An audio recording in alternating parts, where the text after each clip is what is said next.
The pen didn't belong in our house. It lay on the kitchen counter like a dropped bone. White plastic. Cheap blue ink, a logo from a hotel I'd never booked. I turned it with 2 fingers. The clip was bent. Someone had chewed it while waiting. She stood behind me, too quiet. I felt her breath before I heard it.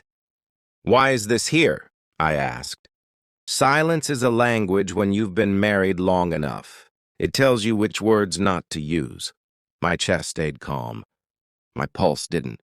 I remembered the way she'd kissed me that morning, efficient, like sealing an envelope. I remembered the message that buzzed on her phone and vanished before I could read it. I remembered how the shower ran longer than usual, as if water could erase timestamps. The pen carried a smell. Soap. A cologne I didn't own. She said my name like a plea. I watched the light in the window. The day was ordinary. That made it worse. I put the pen in my pocket. It felt heavier there. 27 years compressed into habits. Coffee at 6, news at 7, lies at night. I didn't accuse. Accusations make noise. I needed quiet. I needed patterns. She changed her routes. The grocery trip took longer. The gym bag stayed in the car. Her phone learned to sleep face down. I learned to listen for absence.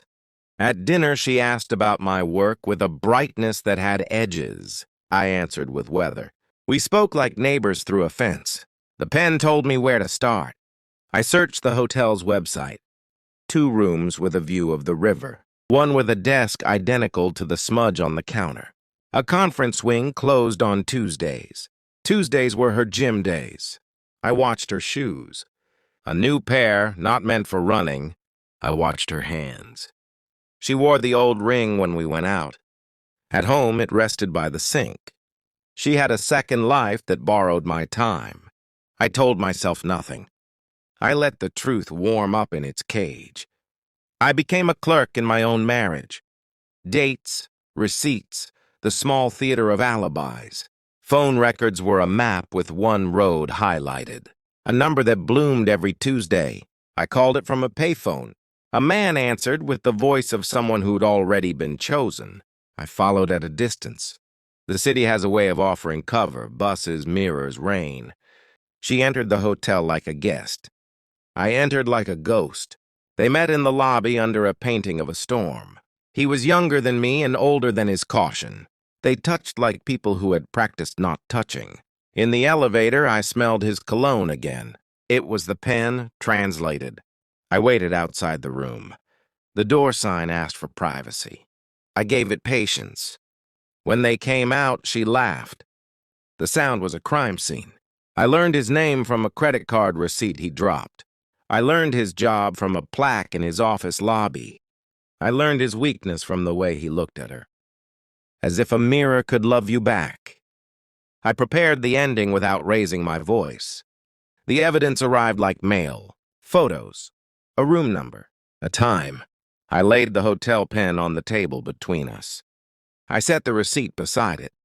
I placed my phone last, screen lit with their elevator reflection. Tuesday, I said. Her face moved through seasons, shock, rain, winter. I can explain. I nodded. The nod meant I didn't need it. She cried the way people do when a story ends early. I watched her hands hunt for something to hold. They found nothing. 27 years, she said. Of which? I asked. She tried to stand. I stayed seated. Power has a posture. I loved you, she said. Love is not a permission slip.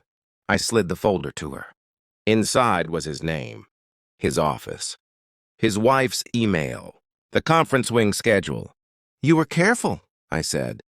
You weren't smart. She covered her mouth. The sound she made had no vowels. I didn't hit him.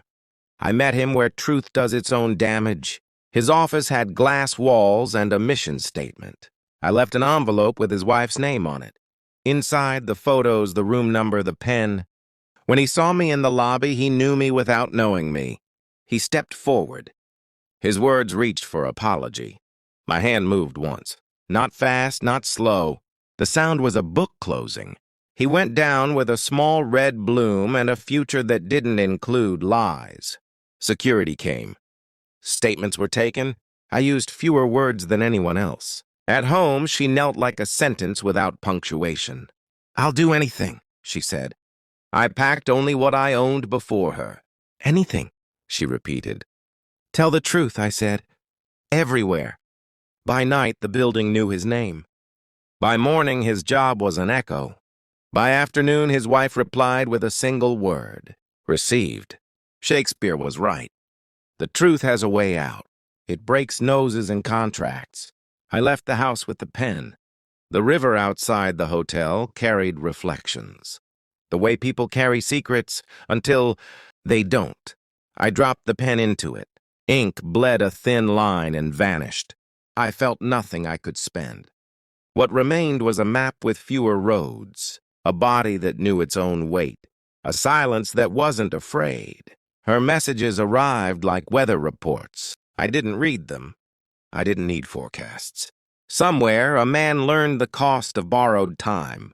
Somewhere, a woman learned the price of careful lies. I learned the difference between mercy and distance. The story didn't end. I did.